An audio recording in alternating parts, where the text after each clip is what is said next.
কৃষ্ণনগরের মন্ত্রীর কুপরামর্শে যেভাবে কৃষ্ণনগরের রাজার অধপতন হয়েছে, রাজার যেই পরিণতি হয়েছে, ঠিক একইভাবে জনাব তারেক রহমানের মন্ত্রিসভায় এই কৃষ্ণনগরের মন্ত্রীর মতো যে হয়তো বিদেশের প্রেসক্রিপশনে জনাব তারেক রহমানকে একটা ভাঙা বাসে ড্রাইভারের দায়িত্বে তুলে দিয়েছে।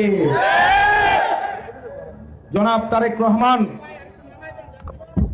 আপনি যদিও অনেক দিন ধরে ভালো বাসের ট্রেনিং নিয়ে আসেন না কেন, একটা ব্রেক দিয়ে আপনি এই বাস চালাতে পারবেন না।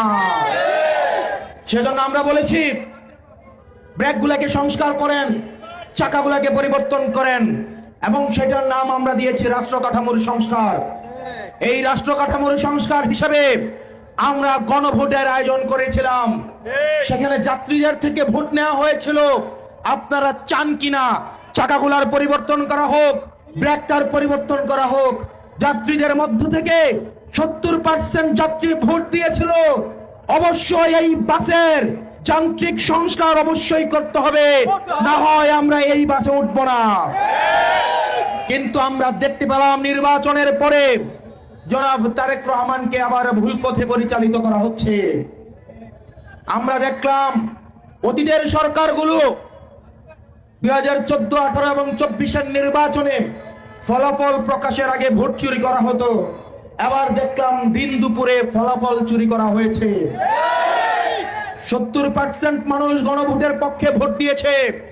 আমরা দেখলাম স্বরাষ্ট্রমন্ত্রী দম্ভের সাথে সংসদে দাঁড়িয়ে উনার যেই দ্বিচারিতা সেটা উনি স্বীকার করেছে।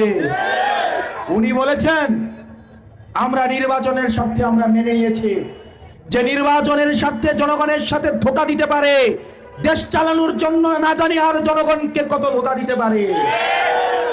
প্রিয় সিরাজুদ্দিন খানবাসী, আমাদের দাবি বেশি কিছু না, আমরা শুধুমাত্র ড্রাইভারের পরিবর্তন চাই নাই, আমরা পুরো ব্যবস্থাপনার পরিবর্তন চেয়েছি।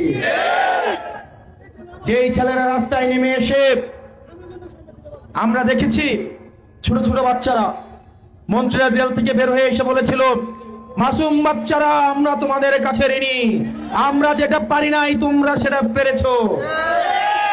আমরা দেখলাম এই মাসুম বাচ্চাদেরকে দেখিয়ে স্বরাষ্ট্রমন্ত্রী বলেছিল এরা এমন সন্তান যাদেরকে একটা গুলি মারলে একটাই যায়, বাকিগুলা রাস্তা থেকে যায় না। আপনার স্বপ্নগুলো আকাশ ছুবে প্রবাসীর হেলিকপ্টারের মাধ্যমে। বিয়ে, জন্মদিন অথবা যে কোনো বিশেষ প্রয়োজনে হেলিকপ্টার ভাড়া করতে যোগাযোগ করুন স্ক্রিনে দেয়া নাম্বারে। প্রবাসীর হেলিকপ্টার, নিরাপদ ও সাশ্রয়ী বাহনের বিশ্বস্ত নাম।